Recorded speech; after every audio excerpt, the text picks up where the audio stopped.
Good morning students. आज हम बात करेंगे कि हमारी प्रेजेंट स्टेट क्या है और आगे फर्दर ट्रांजिशन के लिए हम क्या स्टेप फॉलो कर सकते हैं। मतलब यूनिवर्सल ह्यूमन ऑर्डर तक जाने के लिए हमें क्या क्या स्टेप फॉलो करने चाहिए, जो हमने अभी तक पढ़े हुए हैं उन्हीं को यहाँ पे रिव्यू करना है। तो जैसे अगर हम बात करते हैं यहाँ पे, तो दो पार्ट में इसकी बात होगी। Doing a critical analysis of the present state, जो कि लेक्चर नंबर 15 में है, and steps of transition to desired state, ये लेक्चर नंबर 16 में है।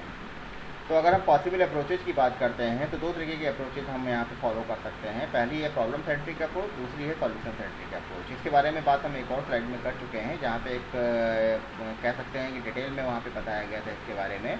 यहाँ पे इन्हीं अप्रोचेज के बारे में बात की गई है फिर से, कि इन अप्रोचेज के थ्रू आप यूनिवर्सल ह्यूमन ऑर्डर तक जा सकते हैं। आज जैसे प्रॉब्लम सेंट्रिक अप्रोच की बात हमने वहाँ पे करी थी, कि प्रॉब्लम सेंट्रिक अप्रोच का मतलब क्या है। हम लोग प्रॉब्लम्स को पहले देखते हैं, प्रॉब्लम्स को देखते हैं, प्रॉब्लम्स को देखने के बाद हम उसका सलूशन निकालने की कोशिश करते हैं। लेकिन ये अप्रोच फिजिबल क्यों नहीं होती? क्योंकि हमारे पास बहुत सी प्रॉब्लम्स हैं। अब एक एक प्रॉब्लम को हम सॉल्व करते जाएंगे तो प्रॉब्लम्स और क्रिएट होती जाएंगी। ऐसा नहीं कि प्रॉब्लम्स को सॉल्व करते करते हमारी इतनी प्रॉब्लम्स खत्म हो जाएंगी। प्रॉब्लम्स और नई नई हमारे सामने आती जाएंगी, तो कितनी प्रॉब्लम्स का हम सलूशन निकालेंगे, क्योंकि n नंबर ऑफ प्रॉब्लम्स हमारे पास हैं जिनका अभी तक कोई सोल्यूशन नहीं है। अब उनका सोल्यूशन अगर हम फाइंड आउट करने बैठे हैं तो एक एक प्रॉब्लम को हमको एनालाइज करना पड़ेगा, फिर उसका सोल्यूशन हमें फाइंड आउट करना पड़ेगा। लेकिन अगर हम यहीं पे एक सॉल्यूशन सेंट्रिक अप्रोच आती है, अगर हम इसकी बात करते हैं तो सॉल्यूशन सेंट्रिक अप्रोच हमारी क्या करती है, ये आपका बेसिकली सोल्यूशन पे काम करती है, ना कि प्रॉब्लम पे काम करती है। जैसे हम लोग ह्यूमन वैल्यूज में बात करते हैं कि हम लोग को ये स्टेप फॉलो करने चाहिए, म्यूचुअल अंडरस्टैंडिंग होनी चाहिए, म्यूचुअल फुलफिलमेंट होना चाहिए, रेस्ट ऑफ द नेचर के साथ आपका ह्यूमन गोल फुलफिल होना चाहिए। इस तरीके की जो हमें बातें कर रहे हैं, ये आपकी प्रॉब्लम सेंट्रिक अप्रोच ना हो के सॉल्यूशन सेंट्रिक अप्रोच है, कि अगर हम ये सॉल्यूशन फॉलो करते हैं तो प्रॉब्लम शायद हमारी बहुत सी सॉल्व हो जाए, क्योंकि बहुत सी प्रॉब्लम्स रहती है जिसका कॉमन सोल्यूशन होता है। तो अगर हम प्रॉब्लम पे बात करेंगे तो हर एक प्रॉब्लम का सोल्यूशन निकालने चलेंगे तो इट मे बी कि बहुत समय लग जाए और हमें सारी प्रॉब्लम का सोल्यूशन भी ना मिल पाए। लेकिन अगर सॉल्यूशन सेंट्रिक अप्रोच लेके चलेंगे तो सॉल्यूशन सेंट्रिक अप्रोच में आपको ये फ़ायदा मिलेगा कि आप सॉल्यूशन पे काम कर रहे हैं तो एक ही सॉल्यूशन से मल्टीपल प्रॉब्लम्स आपकी सॉल्व हो जाएंगी, तो प्रॉब्लम से हमको ध्यान देने की ज़रूरत ही नहीं पड़ेगी।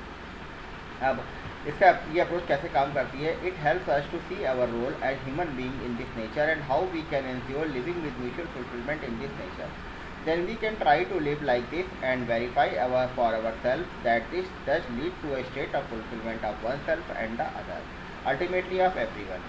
This is the state of complete solution. तो यही आपके कंप्लीट सोल्यूशन की बात की गई है। तो आपको म्यूचुअल फुलफिलमेंट में कैसे रहना है, नेचर के साथ भी, ह्यूमन बीइंग के साथ भी, सबके साथ कैसे म्यूचुअल फुलफिलमेंट में रहना है। अगर हम इस सोल्यूशन पे काम कर लेंगे तो बहुत सी प्रॉब्लम्स हमारे जो नेचर के साथ आती हैं या ह्यूमन बीइंग के साथ आती हैं, वो हमारी धीरे धीरे अपने आप खत्म हो जाएंगी। दूसरा पॉइंट क्या है? Gives a holistic perspective of human living in the light of this now we can see that individual solutions are part of it and individual problems are basically the lack of individual solutions and they are not in isolation. Therefore, we do not try to solve them in isolation. We are looking at these problems in the light of overall solution and solve them accordingly. However, if urgent, we may give priority to work on an individual solution to solve an individual problem. जैसे कि मैंने पहले आपको बताया कि आपको अगर हम एक एक प्रॉब्लम को लेके चलेंगे तो एक एक प्रॉब्लम को सॉल्व करने में हमें हर एक का अलग अलग सोल्यूशन निकालना पड़ेगा। अब चूँकि कभी कभी ऐसा भी होता है कि मल्टीपल प्रॉब्लम का सोल्यूशन भी एक ही होता है, तो मल्टीपल प्रॉब्लम का सोल्यूशन एक ही है, तो इट मीन दैट कि वो आइसोलेटेड नहीं है, एक ही है। तो हम अलग अलग प्रॉब्लम पे काम क्यों कर रहे हैं? हम केवल सोल्यूशन पे क्यों ना काम करें, जिससे हमारी मल्टीपल प्रॉब्लम्स अपने आप सॉल्व हो जाएंगी। तो यहाँ पे यही आपको समझाया गया है कि आप जो सॉल्यूशन सेंट्रिक अप्रोच होती है वो एक ह्यूमन लिविंग के लिए हॉलिस्टिक पर्सपेक्टिव आपको अवेलेबल कराती है। It is clear from the above discussion that prevailing approach today is the first one, problem centric approach. However, we have been taking the second one as this seems to be working in long run. क्योंकि अभी तक हम लोग जो काम करते आ रहे हैं अपने समाज में, अपने परिवार में, अपनी लिविंग में, जहाँ कहीं भी हम जाते हैं, जीने के लिए हम जाते हैं, हर जगह हम प्रॉब्लम सेंट्रिक अप्रोच पे ही काम करते हैं, ना कि सॉल्यूशन सेंट्रिक अप्रोच पे काम करते हैं। लेकिन ह्यूमन वैल्यूज में आपको क्या सिखाया जा रहा है? सॉल्यूशन सेंट्रिक अप्रोच पे काम करना सिखाया जा रहा है। अब अगर सॉल्यूशन सेंट्रिक अप्रोच पे को हम प्रोसेस करने की बात करें कि इसको कैसे प्रोसीड करेंगे, तो we have tried to develop the holistic perspective about human existence. Through this we have been able to identify our goals at all levels of our living. Till now we have focused on human relationship, identification of relationship, its acceptance, ensuring a natural feeling in oneself and its fulfillment with other leads to mutual fulfillment. This provides the basis for a human society in which trust, respect and affection are ensured for every human being. In the absence of fulfillment in relationship, we have all kinds of problems showing up in the society. Now, in the light of this, we can make a critical analysis of the present day situation in terms whether this mutual fulfillment in relationship is ensured at different levels or not. यहाँ पे 4 level की बात की गई है, individual, family, society, nature. हर एक level पे हमको ये देखना है कि सॉल्यूशन सेंट्रिक अप्रोच किस तरीके से काम करेगी। म्यूचुअल फुलफिलमेंट की बात की गई है कि म्यूचुअल फुलफिलमेंट क्या होता है, इसके बारे में हम लोग पहले भी बात कर चुके हैं। कई लेक्चर्स में ह्यूमन रिलेशनशिप की बात हो चुकी है, म्यूचुअल फुलफिलमेंट की बात हो चुकी है। म्यूचुअल फुलफिलमेंट का मतलब आपका बेसिकली ये है कि आपको अपने एनर्जी नेचुरल फीलिंग्स लेके आनी है और उसको फुलफिल करने के लिए काम करना है, चाहे वो आपका अपने परिवार के प्रति हो, चाहे समाज के प्रति हो, चाहे रेस्ट ऑफ द नेचर के प्रति हो। हर जगह जहाँ कहीं भी आप जीने के लिए जाएंगे, जिस किसी के भी संपर्क में आएंगे, हर किसी के साथ आपके अंदर नेचुरल फीलिंग होनी चाहिए। मतलब हर किसी को आप अपने जैसा ही समझिए कि जिस तरीके से आप अपने लिए व्यवहार चाहते हैं उसी तरीके का व्यवहार आप दूसरों के साथ भी करिए, ये आपको पता होना चाहिए। तभी आप म्यूचुअल फुलफिलमेंट की तरफ आगे बढ़ पाएंगे। Now in the light of this, we can make a critical analysis of the present day situation in terms whether this mutual fulfillment in relationship is ensured at different levels. अब हम यहाँ पे ये चेक करेंगे कि individual, family, society, nature के level पे आपका म्यूचुअल फुलफिलमेंट रिलेशनशिप में एस्टेब्लिश हो रहा है या नहीं हो रहा है। Wherever this mutual fulfillment relationship is not ensured at any of these levels, it will show up as problems at that level. We will then try to see what is the possible solutions to each of these problems that we are facing today. We will also try to look at the possible steps for transition that we can take up in the present context. अब एक आपका problem यहाँ पे ली गई है, a state due to absence of fulfilment of the goal. अगर आपके पास कोई गोल नहीं है, उसको फुलफिल करने के लिए आपने कुछ सोचा नहीं है, तो उस केस में क्या होगा। आप इसी प्रॉब्लम को आप सोचने की कोशिश करिए इंडिविजुअल लेवल पे, फैमिली लेवल पे, सोसाइटी लेवल पे, तो और आगे इसको और बड़े लेवल पे आप लेके जाते हैं तो वहाँ पे आप देखेंगे कि रिलेशनशिप में फुलफिलमेंट आपको नहीं मिलता है, क्योंकि आपका कोई गोल नहीं है। समाज में जीने का कोई गोल नहीं है, फैमिली में जीने का कोई गोल नहीं है, इंडिविजुअल लेवल पे अगर आपका कोई गोल नहीं है, जाहिर सी बात है कि आप रिलेशनशिप में कभी भी फुलफिलमेंट नहीं ला पाएंगे। तो आपका यहाँ in relationship that we discussed, we have seen in the foundation course in HVT that lack of right understanding of respect and its fulfilment results in differentiation, which in turn causes multiple problems such as discrimination on the basis of age, gender, color, race, sector, wealth and so on, and each of them lead to a whole lot of injustice and therefore protest and movements against each one of them. अगर suppose that हमारा कोई human गोल नहीं है, उस case में क्या होगा, जैसा कि आपका ह्यूमन वैल्यूज प्रोफेशनल एथिक्स के सिलेबस में आपका जो बेसिक लेवल कोर्स है उसमें आपको सिखाया गया है कि अगर आपके अंदर किसी के प्रति रिस्पेक्ट नहीं है, सम्मान नहीं है, उसको आप फुलफिल नहीं कर रहे हैं, इट मीन दैट कि समाज में आप डिफ्रेंशिएशन पैदा करेंगे। आप अपने ना तो बड़ों को आप रिस्पेक्ट दे रहे हैं, ना छोटों को रिस्पेक्ट दे रहे हैं, तो कोई अल्टीमेटली आपको भी रिस्पेक्ट नहीं दे पाएगा। उस केस में क्या प्रॉब्लम क्रिएट होंगी, एज के बेसिस पे आप डिफ्रेंशिएट करेंगे, जेंडर के बेसिस पे डिफ्रेंशिएट करेंगे, कलर के बेसिस आपको एनी हाउ डिस्क्रिमिनेशन करना ही करना है, डिफ्रेंशिएशन करना ही करना है। तो उस केस में क्या होगा, समाज में ऐसी चीज़ें पैदा होंगी जो कि शायद समाज के लिए भी हेल्दी नहीं होंगी, हमारे लिए भी हेल्दी नहीं होंगी। If we ensure the fulfillment of these feelings at each of these levels, then it seems feasible that we will naturally get rid of the problems we are facing today. अगर हम इन सारे levels पे अपने feelings लेके आते हैं, mutual fulfilment की feelings को लेके आते हैं, तो हमारे लिए इन प्रॉब्लम से छुटकारा पा पाना बहुत आसान हो जाएगा, जो कि आज की डेट में हम लोग फेस कर रहे हैं। प्रीवियस कोर्स में हमने क्या सीखा है, जैसे ये सारी चीज़ें आपको इसमें आगे की स्लाइड में आपको बताई गई हैं। प्रीवियस कोर्स में आपने क्या सीखा है, यह ह्यूमन गोल के बारे में बात करी थी। ह्यूमन गोल में क्या बताया गया था, right understanding, right feeling, it creates happiness in every individual, prosperity in every family, fearlessness in society and coexistence in nature existence. ये आपको ह्यूमन गोल बताया गया था, यही बेसिक ह्यूमन गोल है, हमें इसी पे काम करना है। लेकिन आज की डेट में हमारी मिसअंडरस्टैंडिंग क्या है, assumptions, example money is everything. हम ये मान के चलते हैं कि सब कुछ पैसा है, तो जिसके पास पैसा है हम उससे तो अच्छे संबंध रखते हैं, लेकिन इसके पास पैसा नहीं है, वहाँ पे हम डिस्क्रिमिनेट करते हैं, उसको हम कोई रिस्पेक्ट या नहीं देते हैं, उस पर ट्रस्ट नहीं करते हैं, उसके साथ कोई रिलेशनशिप रखने में हम इंटरेस्टेड नहीं होते हैं। Accumulation by any means in few individuals, किसी भी तरीके से आपको लोगों का शोषण करना है। Domination, exploitation, fair in society, mastery and exploitation over nature. आप नेचर का शोषण कर रहे हैं, आप नेचर को बहुत ज़्यादा कह सकते हैं कि नेचर के रिसोर्सेज को बहुत ज़्यादा आप यूज कर रहे हैं। इससे क्या पैदा होगा आपका? Officer for consumption, officer for profit, officer for sensual pleaser, ये सारी चीज़ें पैदा होंगी। ये पैदा होंगी तो टेररिज्म वार पैदा होगा।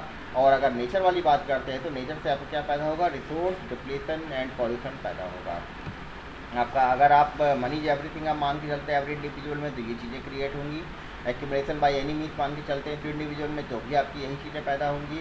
डोमिनेशन एक्सप्लॉयटेशन फेयर आप सोसाइटी में लेके आते हैं, टेररिज्म वार पैदा होगा। अगर मास्टर एक्सप्लॉयटेशन आप करते हैं नेचर पे, तो resource depletion and pollution create होगा। अगर हम society based on domination exploitation की बेसिस पर अगर हम बात करें, एजम्पशंस अबाउट ह्यूमन गोल, हमारे ह्यूमन गोल क्या होते हैं? इंडिविजुअल के लिए भी होते हैं, सोसाइटी के लिए भी होते हैं। ग्रॉस मिसअंडरस्टैंडिंग की हमने यहाँ पे बात करी, तो आपका इसका मतलब है कि राइट अंडरस्टैंडिंग आपके अंदर नहीं है, क्वेश्चन मार्क यहाँ लगा हुआ है, आपकी रिलेशनशिप नहीं है, और आप फिजिकल फैसिलिटी की तरफ ज़्यादा ध्यान दे रहे हैं। यहाँ वन लिखा हुआ है, इसका मतलब आप फिजिकल फैसिलिटी की तरफ ज़्यादा ध्यान दे रहे हैं।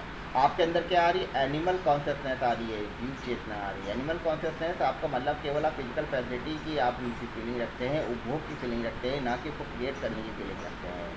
तो समाज में अनहैप्पीनेस पैदा होगा, डेप्रीवेशन पैदा होगा, दरिद्रता पैदा होगी। तो इसकी वजह से आपके साथ प्रॉब्लम्स क्रिएट होंगी, आपके साथ भी होंगी, आपके परिवार के साथ भी होंगी, और समाज के साथ भी होंगी। तो जाहिर सी बात है हम यूनिवर्सल ह्यूमन ऑर्डर तक कभी भी नहीं जा पाएंगे। स्टेप्स क्या होंगे ट्रांजिशन के लिए? If fulfilment in human relationship is ensured, most of the problems will be solve.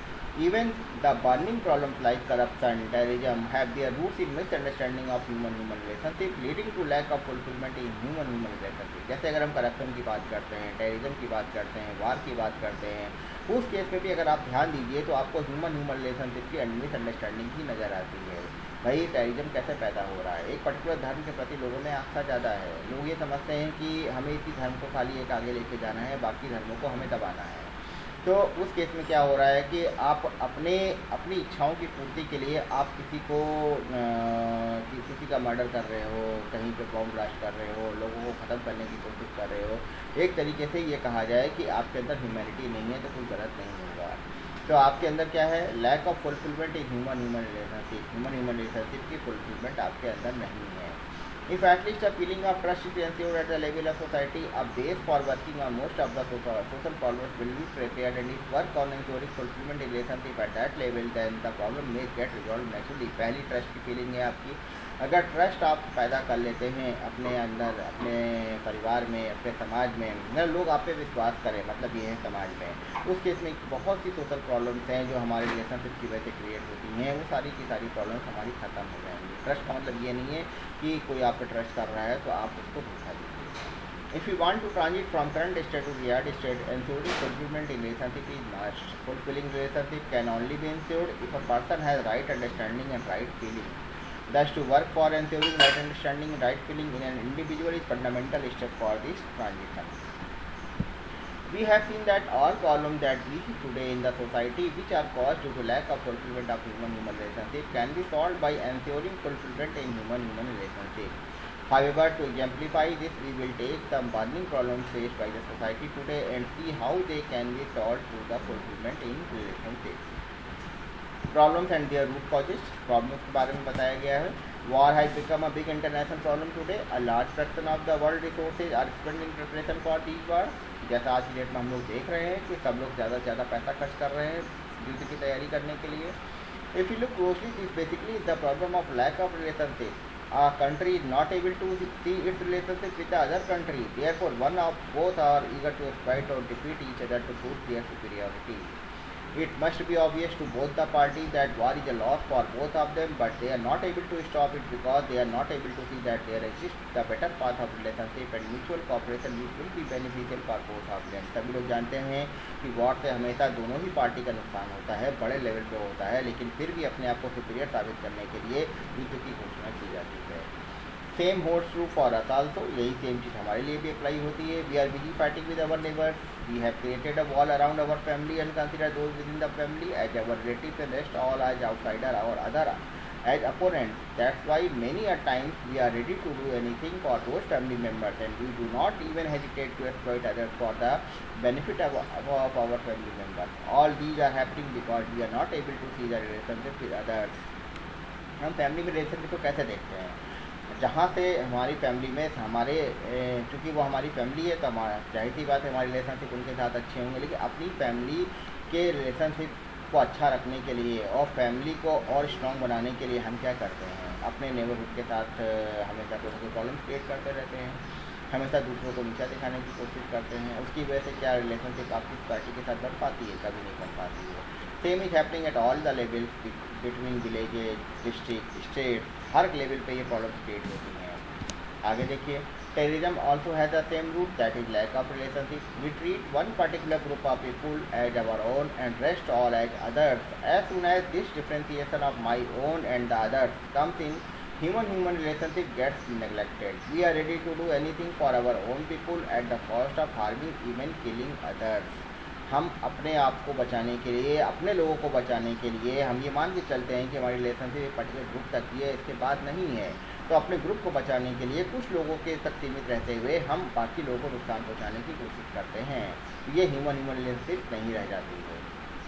Even if we see the things from our individual perspective, today we all want to move forward, leaving others behind. We have made it as an indicator of our individual progress. We do not think in terms of combined progress because we are not able to see other person as our relative. हम केवल अपनी तरक्की की बात करते हैं, किसी दूसरे की तरक्की की बात नहीं करते ना उसके बारे में सोचते हैं, क्योंकि हम किसी दूसरे को अपना संबंधी नहीं मानते हैं।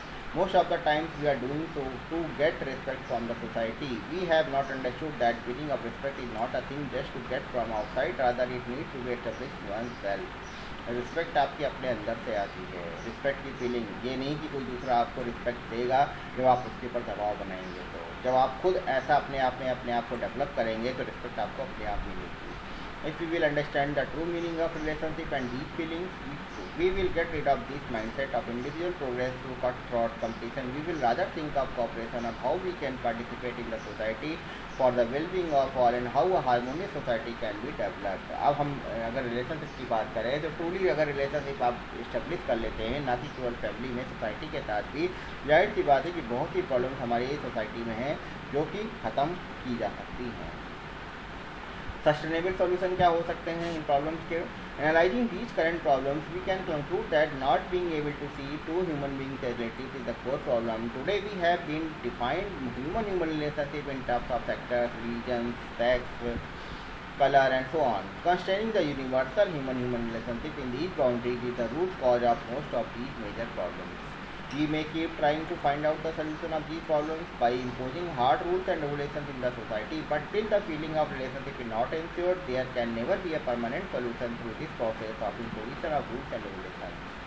Keeping this in mind, we have devoted half of the course to understand the relationship, to understand the feelings in these relationships, and to understand how we can ensure these feelings in our behavior and conduct. If these things are ensured, most of the problems we are seeing in human interactions will be automatically solved. अगर हम current problems की बात करें तो ज़्यादातर problems आपकी किसके ऊपर हैं? ह्यूमन रिलेशनशिप के ऊपर है। अगर हम ह्यूमन रिलेशनशिप को अच्छे से समझ लेते हैं, उस केस में जो डिस्क्रिमिनेशन की बात की गई है, जो डिफ्रेंशिएशन की बात की गई है इसके पहले स्लाइड में, वो आपकी अपने आप धीरे धीरे ख़त्म हो जाएंगी। अगर हम सोसाइटी की बात करें तो सोसाइटी में अगर हम रूल्स एंड रेगुलेशन भी हम बना देते हैं, अगर सोशल लाइफ में समाज को चलाने के लिए, उस केस में जब तक रिलेशनशिप की फीलिंग हमारे अंदर नहीं आएगी तब तक हम किसी पर्टिकुलर कह सकते हैं प्रॉब्लम का परमानेंट सोल्यूशन नहीं निकाल सकते हैं। अगर हम ये सारे पॉइंट्स को अगर हम नज़र में रखें, ये सारे पॉइंट्स को अगर हम ध्यान में रखें, उस केस में आप ये देखते हैं कि ह्यूमन वैल्यूज़ में ज़्यादातर पार्ट में आपको केवल अंडरस्टैंडिंग रिलेशनशिप की सिखाई गई है। केवल रिलेशनशिप के बारे में यहाँ पे बात की गई कि ह्यूमन रिलेशनशिप कैसी होनी चाहिए, रेस्ट ऑफ द नेचर के साथ कैसी होनी चाहिए, फैमिली में कैसी होनी चाहिए, आपका सोसाइटी में कैसी रिलेशनशिप होनी चाहिए, इसी के बारे में बात की गई, क्योंकि आपका ये बेस है रिलेशनशिप आपका समाज की प्रॉब्लम्स को रिमूव करने के लिए। What can we do today? Even though it may appear that there are very large number of problems in the current state, but scope of improvement is always there. Amid all these huge problems, we can always contribute in finding the solution at our individual level, at the level of family, and at the level of society. अगर हम individual level की बात करें तो individual level पे आप कैसे contribute कर सकते हैं? Looking at the structure of an organised society, family is the smallest unit, village, district, states are intermediate units, and country and world are the largest unit. Minimum place to participate is the family and maximum expansion is up to the world family. If we can ensure organization in harmony even at the level of family, a significant part of the problems can be resolved up to the societal level.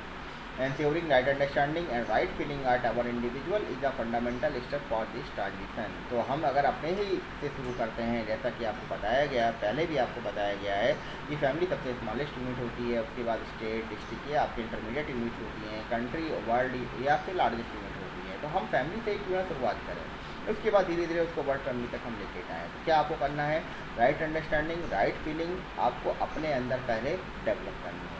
Certain things that each one of us can do to ensure this are: everyone can devote some time, at least 2 to 3 hours, for self-study and practice. What about of relationship and harmony, as this is the prime requirement to ensure right understanding and right feeling in the self. तो relationship और harmony को maintain रखने के लिए आप right understanding, right feeling को अपने self में डेवलप करने के लिए क्या काम कर सकते हैं। 2 से 3 घंटे की और आप सेल्फ स्टडी के लिए दीजिए।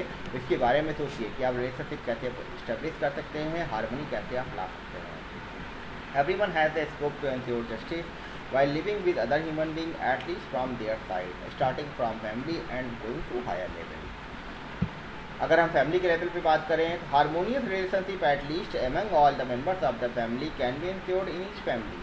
Family celebrations and gatherings can be used as an opportunity to increase the level of mutual understanding, which will help improving the state of relationship among members. जाहिर सी बात है, अगर हम अपने अंदर चेंज ले आएंगे तो हमारे फैमिली के अंदर भी वो चेंजेज आएंगे। फैमिली के अंदर आएंगे तो चूँकि फैमिली में हम क्या कर सकते हैं, कुछ सेलिब्रेशन गैदरिंग्स हमारे यहाँ होती ही हैं, तो हम म्यूचुअल अंडरस्टैंडिंग को डेवलप करने के लिए उसके अपॉर्चुनिटी के तौर पर ले सकते हैं। डिफरेंट संस्कार सेरेमनीज हमारे यहाँ होती हैं, जिसके बेसिस पे जिसमें हम अपने लोगों को बुला के या अपने आस पड़ोस के लोगों को बुला के उनके साथ एक अच्छी रिलेशनशिप एस्टेब्लिश कर सकते हैं। अगर हम at the level of society की बात करें, existing culture and civilisation give direction to behaviour and conduct of individual person and family. Most of the people follow what is established as a norm in the society at present. बहुत से लोग केवल उसी सब चीज़ों को follow करते हैं जो आज की डेट में हमने नॉर्म बना रखे हैं। जो एस्टेब्लिश्ड वैल्यूज हैं बिहेवियर और कंडक्ट के लिए किसी इंडिविजुअल पर्सन और फैमिली के साथ करने के लिए केवल हम उसी को फॉलो करते हैं, उसके में कुछ इंप्रूवमेंट करने की कोशिश नहीं करते हैं। If the competition is the established norm, they will go for competition. But if cooperation will be the established norm, they will go for cooperation. जैसे हमको हमेशा सिखाया जाता है कंपटीशन फाइट करने के लिए, तो हम लोग कंपटीशन के बारे में ही जानते हैं, कॉपरेशन के बारे में नहीं जानते हैं। अगर वही चीज़ कॉपरेशन की हमेशा से सिखाई जाए तो अपने आप कॉपरेशन डेवलप होगा। By all possible means of communication like publication, theatre, media, cultural activities and so on, we need to establish and promote the right values in the society, values which can nurture the sense of common well-being through relationship and cooperation rather than a sense of individual progress and competition. We need to promote that individual well-being is already taken care of when we take care of well-being of all. अब ये सारा काम आप किसके through कर सकते हैं? Publication के थ्रू, थिएटर के थ्रू, मीडिया के थ्रू, कल्चरल एक्टिविटीज़ के थ्रू। इस तरीके से एन नंबर ऑफ मीडियम्स हमारे पास है जिनके थ्रू आप अपनी फीलिंग्स को, अपने रिलेशनशिप को एस्टेब्लिश करने के लिए, अपने समाज में और मजबूत करने के लिए इन सारे मीडियम्स का यूज कर सकते हैं।